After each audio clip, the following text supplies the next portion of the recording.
Welcome to my channel friends. तो आज ये यूनिट कंप्लीट होता है बीए के थर्ड सेमेस्टर का पेपर थर्ड का यूनिट फर्स्ट को जो पार्ट वाइज वीडियो बनाई थी उसका ये लास्ट पार्ट है। इसके बाद पूरा यूनिट फिर मैं साथ में ही कवर करूँगी।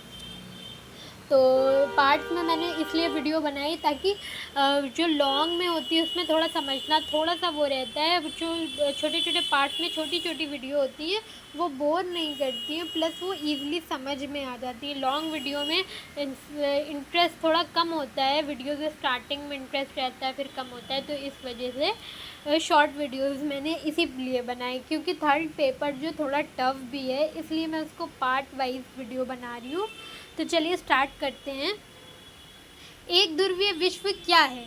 Unipolar world in international politics. इसका डीप एक्सप्लेनेशन ये है।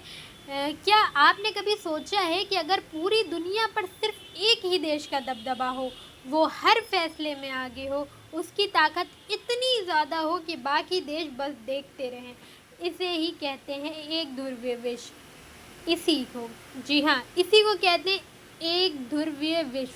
आज हम जानेंगे कि ये क्या होता है, कैसे बना और क्या आज भी ऐसा ही है। एक ध्रुवीय विश्व की परिभाषा: जब किसी एक देश के पास दुनिया की सबसे ज़्यादा सैन्य, मिलिट्री, आर्थिक, इकोनॉमिक्स और राजनीतिक डिप्लोमेटिक ताकत होती है और वही दुनिया को चलाने वाले सबसे अहम फैसले करता है, तो उसे कहते हैं एक ध्रुवीय विश्व, यूनिपोलर वर्ल्ड। और आप समझ ही रहे होंगे कि इसका उदाहरण किसको समझा जाए। इसमें सिर्फ एक ही देश सुपर पावर होता है, बाकी देश उस एक महाशक्ति के सामने कमज़ोर होते हैं। दुनिया का नेतृत्व उसी एक देश के हाथों में होता है। ये व्यवस्था कब बनी, इतिहास से समझेंगे। शीत युद्ध का अंत और सोवियत संघ का विघटन 1991 में हुआ। 1947 से 1991 तक अमेरिका और सोवियत संघ के बीच शीत युद्ध चला। 1947 से 1991 तक अमेरिका और सोवियत संघ के बीच शीत युद्ध चला। अब रिवाइज करते हैं, शीत युद्ध किसके बीच चला? अमेरिका और सोवियत संघ। किसके बीच? अमेरिका और सोवियत संघ। ओके, ठीक है। दोनों महाशक्तियों की बराबरी की टक्कर में थी अमेरिका कैपिटलिस्ट और यूएसएसआर कम्युनिस्ट, मतलब पूंजीवाद और साम्यवाद। पूंजीवाद का उदाहरण कौन था? पूंजीवाद का उदाहरण अमेरिका था और साम्यवाद का यूएसएसआर, सोवियत संघ, ठीक है। लेकिन 1991 में सोवियत संघ टूट गया और 15 देशों में बंट गया। अब अमेरिका अकेला बचा और बन गया दुनिया की एकमात्र महाशक्ति। तो मैंने क्या बताया था पहले, सारी वीडियोस में बता रही हूँ। रेस में दो लोग भाग रहे हो, एक ने रेस छोड़ दी हो और धाराशायी हो गया, थक जाए, हार जाए या कुछ भी, किसी भी कारण से उसने रेस छोड़ दी, तो दूसरा इंसान ऑटोमेटिक ही जीत जाता है। यहीं से शुरू होता है एक ध्रुवीय विश्व।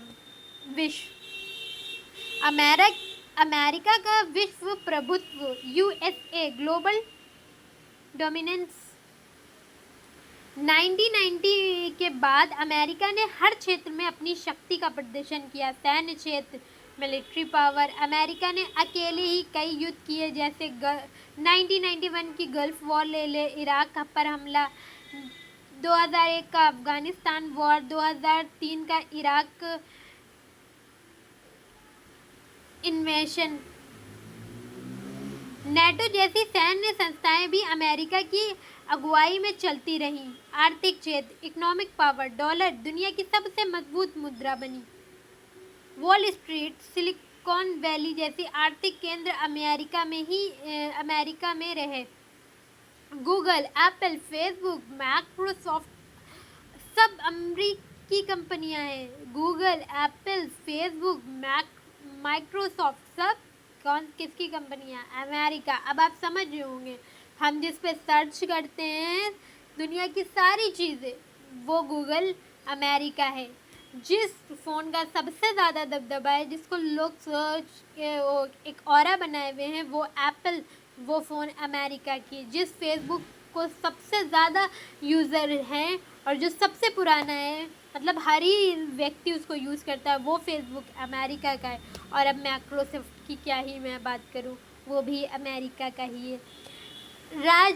राजनीतिक शक्ति, डिप्लोमेटिक पावर, अमेरिका ने यूनाइटेड नेशन में वीटो पावर का इस्तेमाल कर अपने हितों को सुरक्षित रखा है। वर्ल्ड बैंक, IMF जैसे अंतर्राष्ट्रीय संस्थाओं पर अमेरिका का नियंत्रण रहा है। विशेषज्ञों की राय, अमेरिकी लेखक चार्ल्स कैथमर ने इसे कहा यूनिपोलर मोमेंट, यानी ऐसा समय जब पूरी दुनिया में सिर्फ एक महाशक्ति हो, अमेरिका।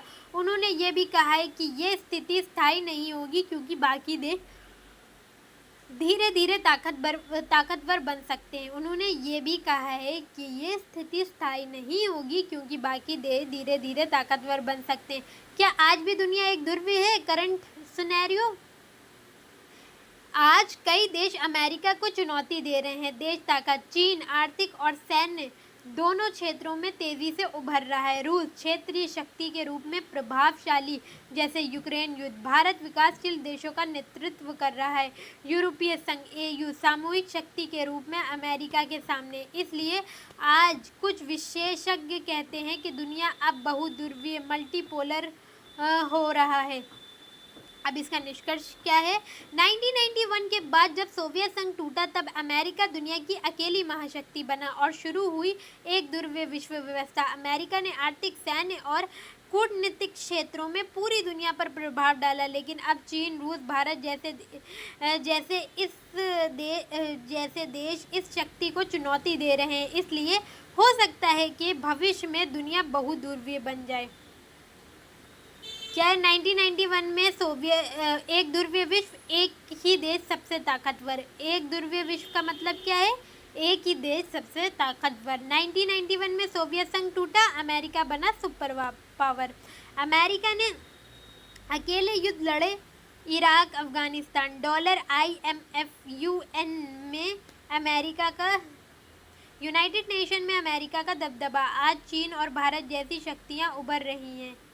तो आई होप आपको ये वीडियो पसंद आई होगी और जो वीडियो बनाई वो भी पसंद आई होंगी। तो आज का ये जो फर्स्ट यूनिट है ये मैंने कंप्लीट कर लिया है। अब इसकी पूरे जो मैंने पार्ट वाइज वीडियो बनाई थी उसकी पूरी एक वीडियो बनाकर अपलोड कर दूँगी।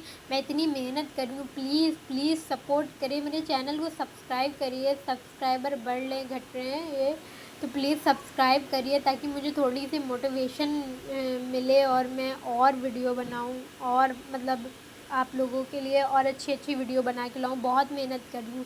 जिस भी टॉपिक पे पॉलिटिकल के first semester, second semester, third year जिस पे भी वीडियो चाहिए हो प्लीज़ कमेंट कर दिए। कमेंट में अपनी राय ज़रूर दिएगा। Thank you so much.